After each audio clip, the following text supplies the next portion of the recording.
السلام علیکم ورحمۃ اللہ وبرکاتہ۔ بسم اللہ الرحمن الرحیم۔ تقریباً 2500 سال پرانی بات ہے، ملک یمن پر اسعد طبان حمیری نامی بادشاہ کی حکومت تھی۔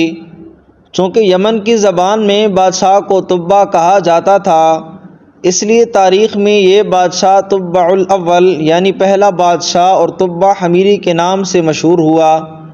ایک مرتبہ تبع اپنے وزیر کے ساتھ سیر پر نکلا۔ تقریباً 1,13,000 پیدل چلنے والے اور 1,30,000 گھوڑ سوار بھی اس کے ہمراہ تھے۔ جس شہر میں یہ قافلہ پہنچتا، لوگ ہیبت اور تعجب کے مارے بہت عزت و احترام سے پیش آتے تھے۔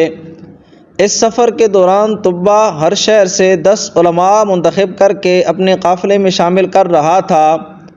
یوں کئی شہروں کی سیر کے بعد تقریباً 4,000 علماء تبع کے قافلے میں جمع ہو گئے۔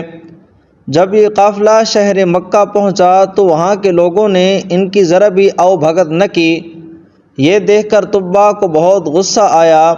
اس نے وزیر کو بلا کر اس کی وجہ پوچھی تو وہ بولا، بادشاہ سلامت، یہاں کے لوگ بہت عجیب و غریب ہیں۔ اس شہر میں ایک عمارت ہے جس کا نام کعبہ ہے۔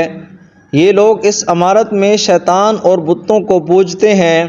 یہ سب سن کر تبع نے دل ہی دل میں فیصلہ کیا کہ وہ مکہ کے آدمیوں کو قتل کر کے عورتوں اور بچوں کو قیدی بنا لے گا اور ساتھ ہی کعبہ کو بھی گرا دے گا، اور پھر کعبہ کا نام خربہ یعنی ویران جگہ ہو جائے گا۔ خدا کا کرنا یہ ہوا کہ یہ خیال آتی ہی تبع کے سر میں شدید درد شروع ہو گیا، جبکہ اس کی آنکھ، کان، ناک اور منہ سے بدبودار پانی بہنے لگا، جس کی وجہ سے اتنی سڑن پیدا ہو گئی کہ تبع کے پاس ایک لمحہ ٹھہرنا کسی عذاب سے کم نہ تھا۔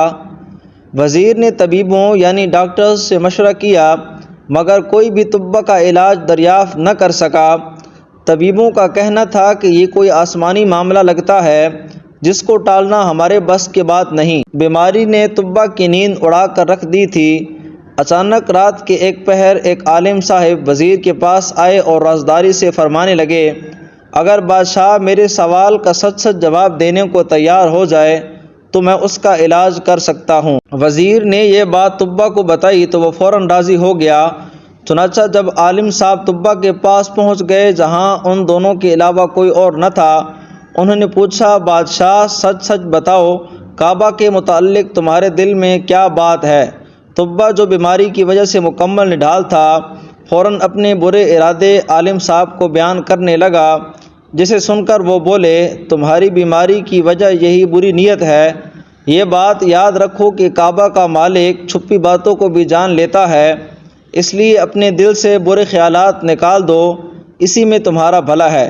تبع مرتا کیا نہ کرتا، فوراً برے ارادوں سے تائب ہو گیا، اور ابھی عالم صاحب گئے بھی نہ تھے کہ وہ بالکل ٹھیک ہو گیا۔ عالم صاحب کی بات اپنی آنکھوں سے درست ہوتی دیکھ کر تبع رب پاک پر ایمان لے آیا اور دین ابراہیمی پر قائم ہو گیا۔ پھر اس نے کعبہ کی تعظیم کے لیے 7 غلاف بھی تیار کروائے۔ اس سے پہلے کبھی کسی نے کعبہ پر غلاف نہیں چڑھایا تھا۔ اس کے بعد تبع شہر مکہ کے رہنے والوں کو کعبہ کی حفاظت کا حکم دے کر مدینہ شریف کی طرف چل پڑا۔ مدینہ شریف میں ان دنوں آبادی نہ تھی، پانی کے ایک چشمے کے علاوہ یہاں زندگی کی کوئی آثار نہیں تھے۔ تبع کے قافلے نے وہاں پہنچ کر اسی چشمے کے پاس پڑاؤ ڈالا۔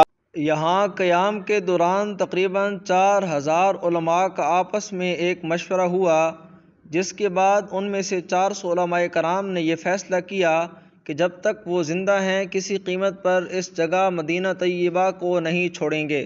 تو دوستو، یہ تھا تبع نامی بادشاہ کا خوبصورت اور سچا واقعہ۔ اگر آپ کو یہ قصہ پسند آیا ہو تو ہمارے یوٹیوب چینل جہان علم کو سبسکرائب کریں اور بیل آئیکن کو پریس کر دیں تاکہ ہماری آنے والی ہر ویڈیو آپ تک پہنچ سکے۔ جزاک اللہ خیرا کثیرا۔